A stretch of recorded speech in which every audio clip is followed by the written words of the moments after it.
Salut, je suis Paulina Santiago Nava et je vais parler de l'environnement. Aujourd'hui, je pense que c'est un sujet très triste et décevant à aborder. Et pour commencer à parler, nous devons savoir qu'est l'environnement.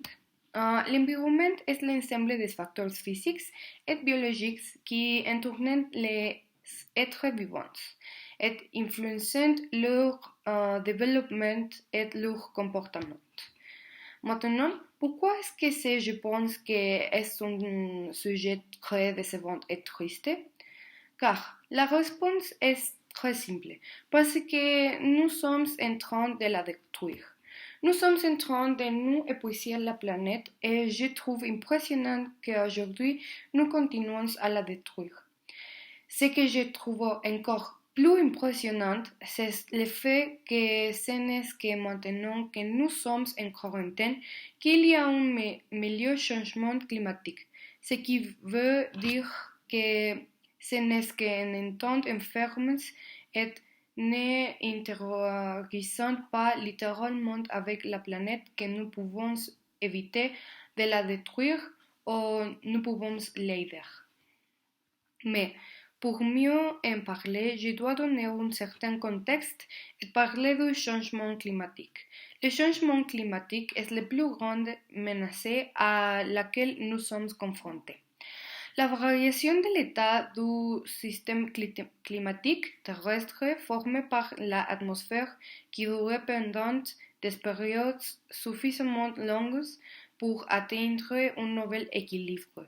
Maintenant, le réchauffement climatique est la cause du changement climatique. Ce n'est pas la même chose. L'augmentation de la température de la planète provoquée par les émissions de gaz à effet de serre dues à l'activité humaine dans l'atmosphère provoquent des variations du climat qui ne se produiront pas naturellement. Les changements climatiques se répercutent sur les océans et l'atmosphère principalement par l'émission de gaz à effet de serre émis par l'homme.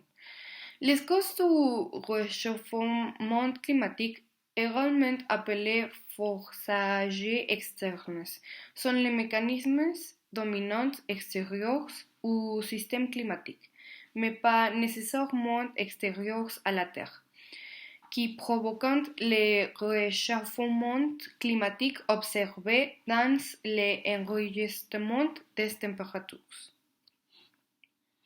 Le réchauffement climatique est causé par deux types de gaz, naturel et artificiel.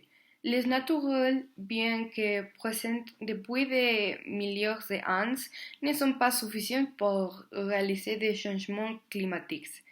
Les gaz artificiels concernent principalement les gaz à effet de serre, qui sont principalement dus aux émissions de dioxyde de carbone, CO2 et de méthane, CH4, bien qu'il y en ait beaucoup des autres.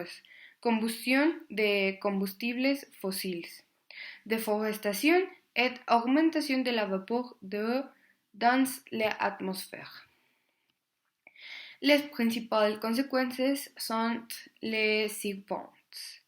Fonds de glaciers, cela provoquera l'évitation du niveau de la mer, provoquant des inondations considérables et nous privant de la principale réserve d'eau douce de la planète. Changement climatique. Il est causé par le gaz accumulé dans l'atmosphère, qui augmente la température, affectant les climats de différentes zones géographiques et la flore et la faune qui s'y trouvent. Modification du cycle hydrologique.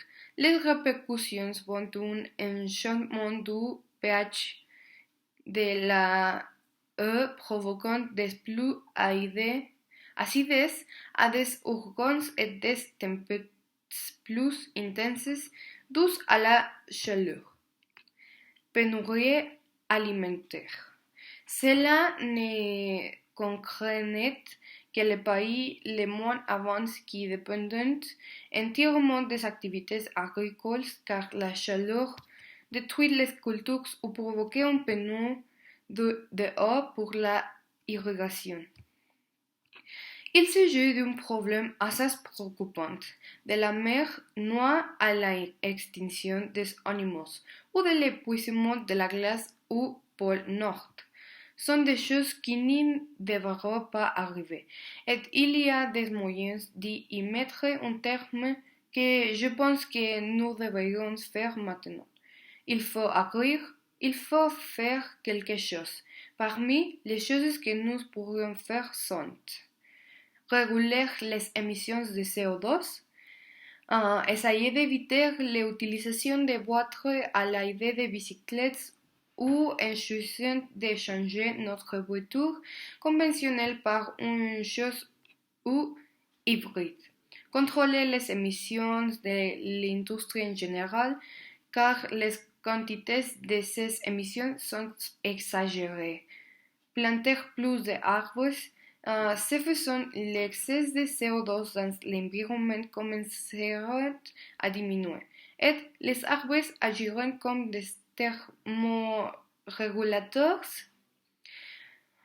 ou réduire l'utilisation d'électricité, éviter de laisser des lumières allumées et de compter les appareils électriques lorsqu'ils ne sont pas utilisés, échanger les ampoules communes contre des ampoules LED qui ont une consommation énergique beaucoup plus fiable. Générer moins de déchets. Lors de l'achat d'un produit, avoir à l'esprit s'il peut être réutilisé ou recyclé.